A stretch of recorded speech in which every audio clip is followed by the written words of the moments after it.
Isn't that wonderful? Welcome to a short video, Tudor Travels. I'm in sunny Folkestone, and this is Folkestone Hill, or Cheriton Hill, because Cheriton is part of Folkestone, but it's a separate village in days gone by. The Folkestone White Horse. Now when I think chalk figures, I primarily think of things like the Long Man of Wilmington, the Uffington Horse. There's another horse down in Dorset Way, and you tend to think, you know, Neolithic, certainly Stone Age, not Stone Age, well, Iron Age, Bronze Age, 3000 BC, that kind of thing. The White Horse of Folkestone was built or created in 2003. It was planned as a millennium landmark in order to help regenerate the Folkestone area. And the design of the horse was created by local artist Charles Newington. And he had been inspired by a nearby Iron Age fort in an area known as Horse Hill. I'm not sure if this is Horse Hill. I always thought it was the hill at the other side of Folkestone where there used to be a chalk elephant. Oh, alarm going off. And there's a reason for that. Just the other side of the fence there is the Eurotunnel station where everyone loads on the trains and then it disappears under the tunnel. It was commissioned sometime around 2002, and Charles Newington sketched out the design. He had been inspired by the Uffington Horse, and you can see the similarities there, although this is obviously more modern. So what they did, they dug out the trenches in which to lay the chalk slabs, and once the trenches had been built, the volunteers from the local White Horse team, as well as Gurkhas from the local regiment, because they're stationed here in Folkestone, started laying the slabs. But in 2002/2003, there was the fireman strike. I'm not sure if it was the whole of the UK or just London, but the Gurkhas were drafted in to man the fire brigade. My word, they dedicate an awful lot of their loyalty, don't they, to us? I think they're due a lot of credit. So what I thought I might do is get up. There are numerous public footpaths. I came down the hill at the top there, and I can just see my car on the top. It's a bit too far away if some ne'er-do-wells decide to take it. Thankfully I'm insured, but you know, it's a long walk home. So what I thought I might do is walk up one or two of the public footpaths. There are some cattle in the field, and I've heard crazy stories of, you know, hikers and wanderers walking into fields and there are bulls. I don't fancy any of that today. If I can, I'm going to get up there and we'll have a little walk around the horse. Thwarted. While some of them have got udders, they've all walked over here. There's a couple of young bullocks, but there's a really big beastie there. Second one in. And there's the gate. And the walkway I need is down that way. There's a cut-through path. There's another one there. I'm just a little reluctant to step into a field full of bulls. I think the cows themselves would be alright, but they're big beasts and I don't fancy running, so I think back along that way and trek up the hill sideways. That's the answer.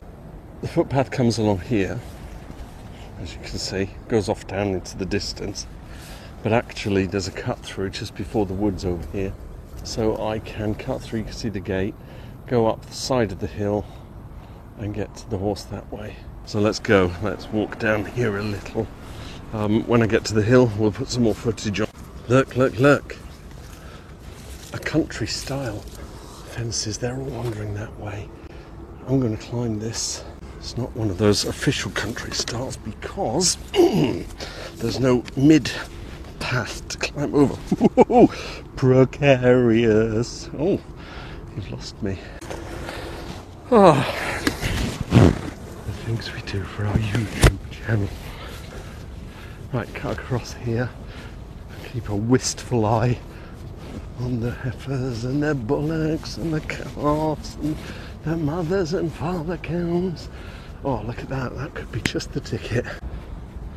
I might find a footpath just on the right, but I can clearly see one just there. I can't tell if the lay of the trees actually indicate whether there's a stream or something. I'm going to walk over here. It's a nice perspective of the horse though. So when you think of things like the old Longman of Wilmington, the Uffington White Horse, I'm not sure you're allowed to go on there. But there's full access to the horse, which really from this angle means nothing. You know, you don't get the perspective at all.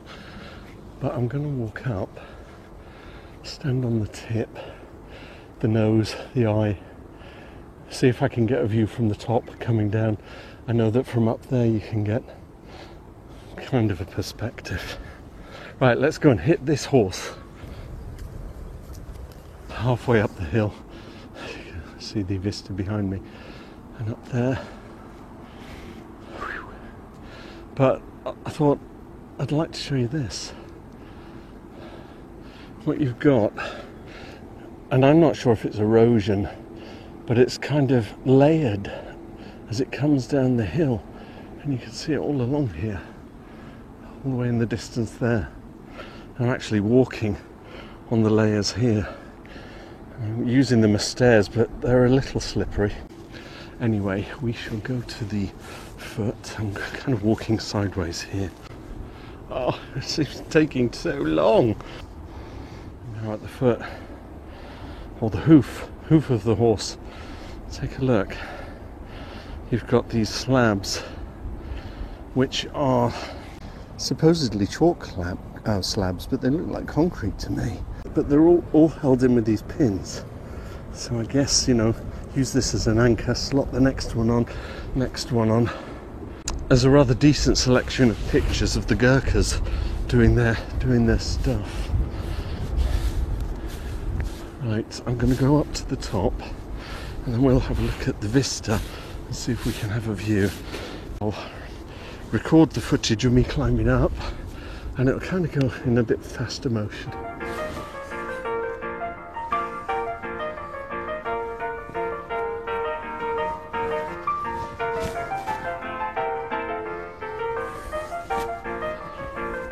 Over into the distance, you've got Lymm.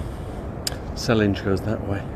As we come along to the right, you've got the Mobis complex, which is at the top end of Cheriton, and that used to be the headquarters for the Channel Tunnel while they were building it here. In the far distance there, you might be able to see it on the horizon, Dungeness Power Station. And as the dip comes in here, that leads down to Hythe and Seabrook. And then as you come along here, you get into Sandgate, and then we start getting into Folkestone proper, but it starts with Cheriton. So Cheriton being an original suburb and probably a village of its own right in days go by before Folkestone, and then gets swallowed up by Folkestone, as happens so often with small towns and hamlets. So you've got the Grand Hotel in the distance there, and then as I move around to the right, you can just see the tip of the white building next to the crane. That's the tip of the Grand Burstian. So I know the Folkestone Harbour Arms down there. You've got the viaduct which goes from Folkestone Central Station and takes you across into Dover. So yeah, that was a crazy adventure. I thought I would just come down and see what the horse looks like from down there, and then come back up here. It's peaceful, birds of prey. So thank you for watching. If you've got this far, I'm amazed. Oh, I will see you in another video. Bye for now.